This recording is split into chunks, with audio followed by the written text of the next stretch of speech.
Saludos mis apreciados, nos encontramos en este su programa Testimonio. Ya tenemos 2 programas anteriores conversando con un siervo de Dios y amigo de la humanidad, el pastor Ixel Gómez. Conoció el mensaje adventista a través de la educación adventista. Se bautizó para el año 1992 después de haber pasado por un proceso de enfermedad. Conoció el mensaje, se lo dio el pastor Orlando Rosales.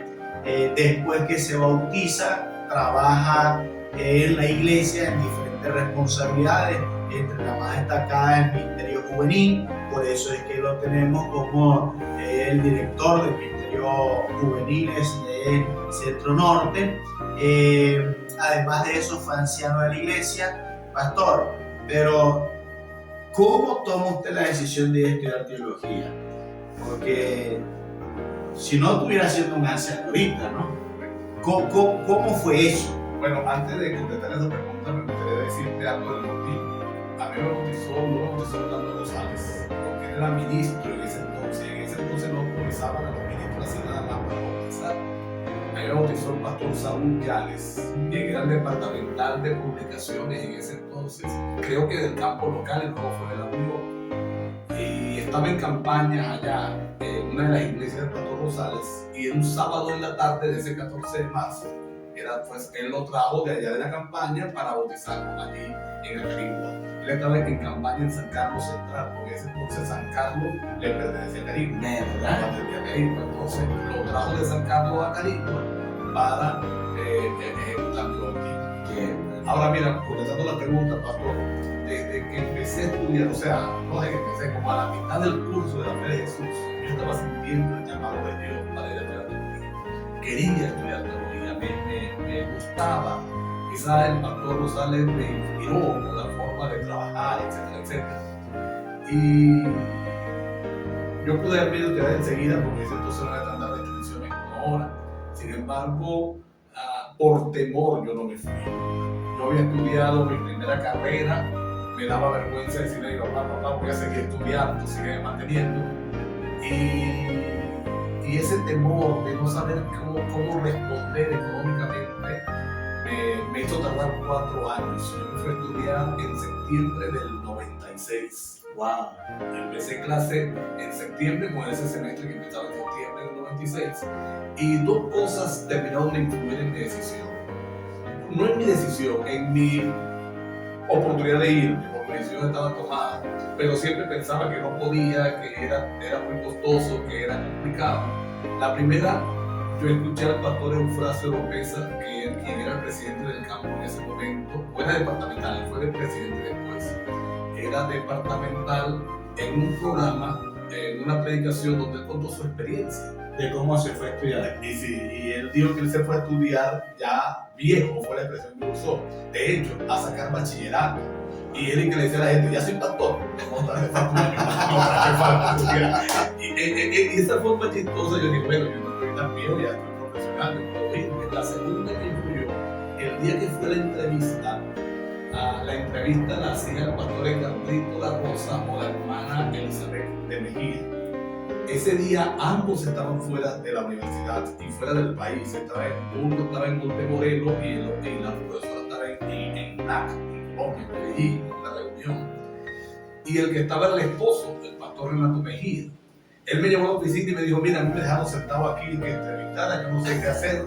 Vamos a conversar. Y empezamos a conversar y yo le eché el cuento que le contaba a todo el mundo. Yo quiero venir aquí a trabajar para que ya me mi estudio profesional.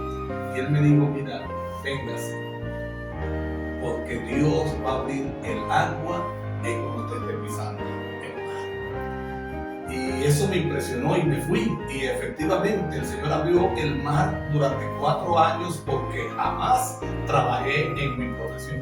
Usted quería ir con su profesión para ayudarse a costear los gastos. Correcto, yo estaba trabajando en la universidad donde me gradué dando clases y yo dije, bueno, puedo dar clases allá también, allá daban informática.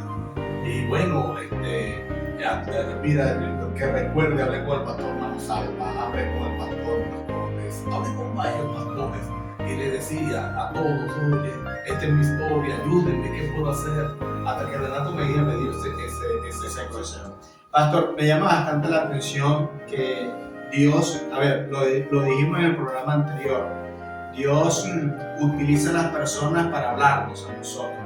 Dios utiliza un sermón también. Usted estaba escuchando y de repente entonces el Señor habla, el pastor Eufrasio López. Él era el departamental de la escuela sabática y estábamos en un programa de maestros y directores de escuela sabática. Y usted sintió que era Dios Hablando. Y yo hago un paréntesis aquí, mis apreciados, porque número uno, para nosotros los pastores, que vamos los sábados a predicar, y para los ancianos, los evangelistas, los predicadores, es muy importante colocarse en las manos de Dios para poder ser el instrumento de Dios. Y número dos, para los amigos que nos escuchan, aquellos que se sienten en cada culto, a poder escuchar la voz de Dios, creer que Dios es quien está hablando, siempre va a hablar, porque el Señor siempre va a hablar. Así que, pastor, interesante, usted estudió, terminó año 2000 y de allí, del año 2000 hasta el año 2026 que estamos hablando de 26 años en el ministerio. Oh, tremendo, excelente. Y bueno, quiero felicitarle por mantenerse durante el tiempo en esos 26 años. Y bueno, ha pasado por diferentes responsabilidades. Ha sido pastor de distrito, ha sido departamental, tanto de jóvenes, mayordomía, de ministerios personales también, secretario ministerial, ha sido secretario ejecutivo y ahora el Señor lo tiene como presidente de la Asociación Venezolana Centro Norte. Pastor Rixen, de verdad me da un gusto. Quiero que para el siguiente programa usted nos hable de dos cosas. Número uno, cómo fue ese proceso en que su familia conoció el mensaje. Y número dos, qué experiencia usted puede hablar a los televidentes y oyentes para que ellos puedan reforzar su fe. No se lo pierdan. En el siguiente programa estaremos hablando acerca de esas dos cosas porque estamos en su programa Testimonio.